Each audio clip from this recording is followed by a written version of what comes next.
Hello everyone, this video is on the topic of tips for trainers who are working with dogs who are showing signs of shyness, fearfulness, aggression, or reactivity towards human beings. So in this video, I'm going to be giving tips for working with dogs like this. If you're working with your own dog, it's a great idea to get help from a professional trainer that doesn't use any forms of physical or psychological intimidation.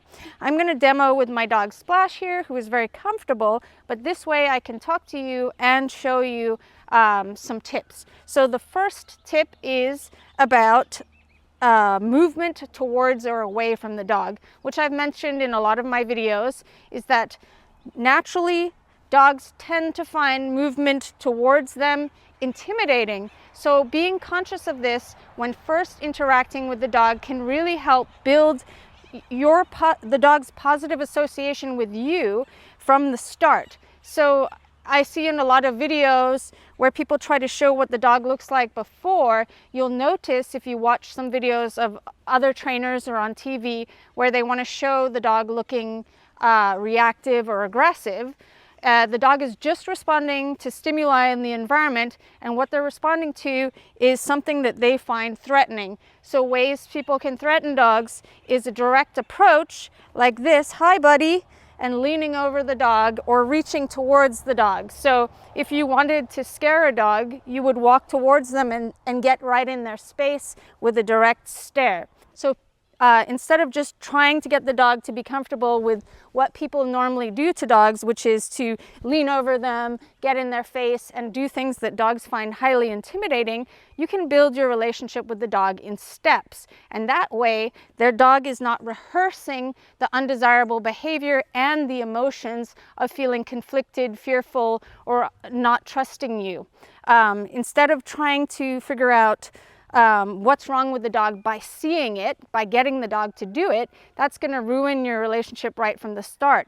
What you can do if you're using positive reinforcement training or counter conditioning to work with the dog is that you'll find out what the dog's issues are as you proceed, because if you've done certain tests to see how comfortable a dog is, you'll notice that they start to become a little bit reserved, or they offer you a direct stare, or they shy away, and that information is going to tell you, oh, that tiny mini step is too hard for them. But when trying too much too quickly, you're going to get the full-on reaction. So we don't even need a dog to react to know what their issues are, because as you go slowly, step by step, you'll find the issues, but in a very minimal way where the dog is under threshold. And I find that really helpful to prevent the dog rehearsing the emotions and the behaviors that we never want to see again, because even if they happen and the trainer uses punishment and punishes the behaviors are more likely to happen if they were rehearsed than if they never happened again. So the way that I train, and a lot of people who don't use punishment to work with behavioral issues train, is that they're trying to create a behavioral plan, that training plan that is going to prevent the dog ever doing the behavior or feeling those emotions ever again during the training process. Sure, you might have a setback, but it's going to be a mild setback compared to what the original behavior might have looked like. It's important to understand that the reinforcement you have might not be very reinforcing in a situation where the dog feels stressed by your social presence in their environment, and so the food will have less value, as well as your movement towards the dog could be aversive or create a negative emotional response in the dog. So their positive emotional response to eating a treat and going, yay, that was good, might be less intense than their feeling of a negative emotional response of your approach. So even though the dog is sitting there and you move into their space and give them the treat and they eat it, it doesn't necessarily mean that that has changed their emotional response to you in the best way possible. Instead, I suggest beginning the training by making it easier for the dog to have that positive emotional response. So with some dogs, I would suggest that when you're first meeting them, they're far away and their owner can be reinforcing the dog for calmly looking at you without doing anything like pulling on the leash, and moving towards you as you move away from the dog.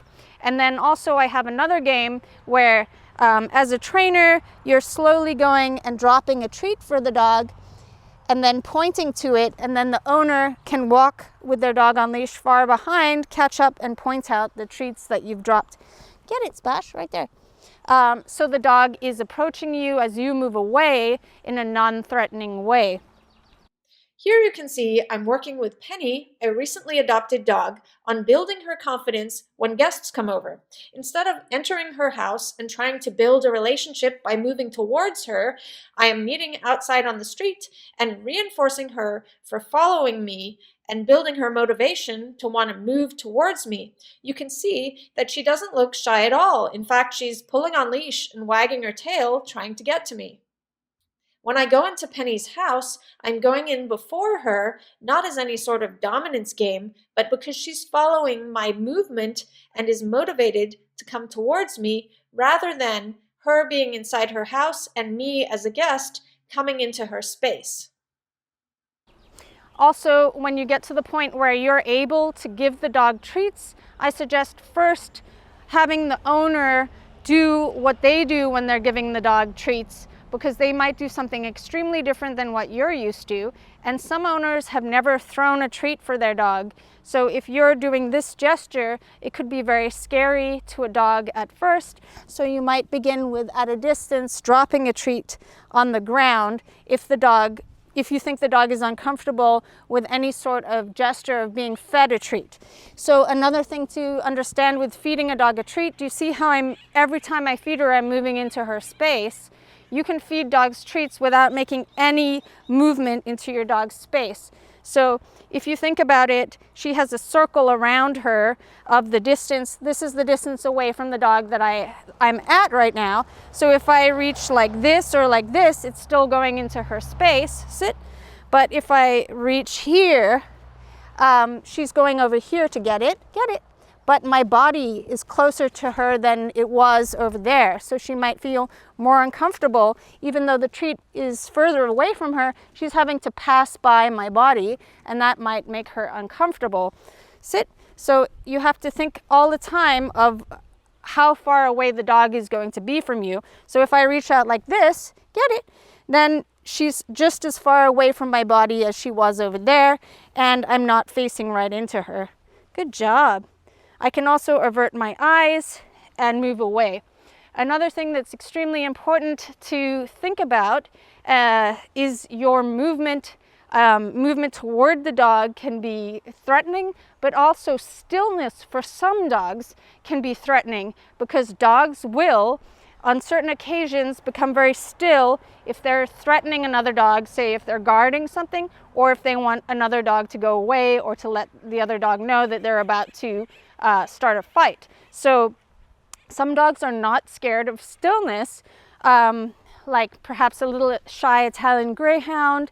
If you got really still like this, like you bent down and then got really still, the dog might come over and feel very comfortable. But for another dog, like border collies and herding breeds, stillness can be very freaky for dogs, especially facing on stillness. Say you're in the park and someone stops and stands to stare at you like a kid, that's going to freak the dog out.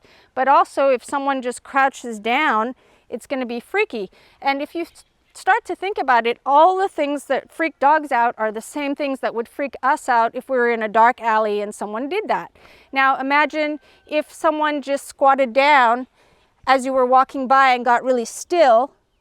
That would scare you, and it could scare a dog. So if you're going to be using stillness with a dog that you're training to trust you and feel comfortable in your presence, I suggest doing slow movements, very predictable slow movements. And lots of dogs have already had experience with taking treats. So one of the things that I do so that I'm not a creepy still person is mess with my treats. So I'm either breaking the treats up like this if I'm standing, and then I will slowly be shifting my balance and looking from side to side and blinking so that I'm not looking like I'm threatening the dog. I can also lick my lips, and I'm going to be looking around And then if I need to look at the dog or turn my direction, I'm not going to stare at the dog like that. I'm going to dip my head down and avoid the dog with my eye contact. So I could go up into the air over the dog, or I could go down like that. And I can check out what the dog's doing without actually having to even look at the dog. So if I really need to see what's going on, I can look forward and then look slightly out of my eye, but then look up so that the dog doesn't think that I'm taking little glances at them. So what I'm doing here is shifting my weight to one side, looking at my treats, looking around. I could even pretend to eat them if the dog is interested in people eating food. So it looks like I'm very engaged in my own activity and I have no interest in the dog. And the dog is going to start to want to be interested in what I have.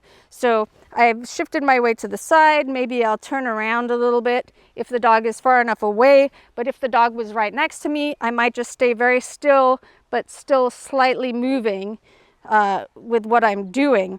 And if I was down on the ground, I would also be engaged in the environment and at what I'm doing so that the dog is feeling comfortable. If I was going to give the dog a treat, I've been giving the dog a treat. This dog, she's comfortable with any sort of treat delivery. If I was going to give the dog a treat, I have to assess how the owner gives the dog a treat and mimic how they might give the dog a treat and slow it down. If the dog's very familiar with tossed treats, tossing treats might be more comfortable for the dog than the dropping of the treat or moving to give the dog a treat like that. But if a dog is very comfortable with the treat delivery of the hand, that might be less scary to them than a tossed treat. And of course, you need a trainer to help you with this so that you don't, if you can't read dogs' body language, that you don't put yourself in a situation where you might get bitten by a dog when working with them. Good job. So the different treat deliveries are walking and dropping a treat like this with the dog at a distance, and the owner can point out the treats to the dog, or having the dog follow you if the dog is comfortable with getting this close to you while you're moving around. And then also you can feed like that, where the dog is getting the treat from the back of your hand like that. Awesome. And then to the side like this. Good job. And then from the front, if the dog wants to get in front of you, they can, and you might start switching hands like this. Good job. Awesome. If you are going to bend over and feed the dog a treat, I suggest bending your knees rather than leaning to reach the dog. So this is, you can do later, but at first you might lean into the dog to give them the treat like that. So your knees are bending and you're giving the dog a treat like that. Another thing that's extremely important to remember is that if you've been still in the same spot with your feet glued because the dog is worried about movement of your body, if you've been in the same spot for a long period of time and the dog is very relaxed and they've been in the same spot for a long period of time in the same position, and you suddenly move to the side or even away, that can startle the dog. And so if you were working with a dog and you wanted to end the session, you could have the owner call the dog away and even put the dog away so that you can leave the house, and perhaps give the owner some notes or talk to them where you can pay 100% of your time to the owner. So that way the dog doesn't end the training session being startled by your movement out the door, especially if you're sitting. So if you have guests and you're working with your own dog, with a trainer, and or the trainer themselves, and they've sat in a chair, they should tell you when they're about to get up. So if the dog is sitting, if you're sitting in the chair and this dog is really comfortable with you, and then suddenly you move straight up into the air, people stand up super fast and it can be very startling to dogs. So they can be very comfortable with guests, and as soon as guests stand up to go to the bathroom, that's when dogs freak out. So when working with a trainer or guests or helpers, you always want to tell them to not get up until you say when, and you can call your dog away. So I suggest if you're working with guests or helpers that you keep your training sessions short.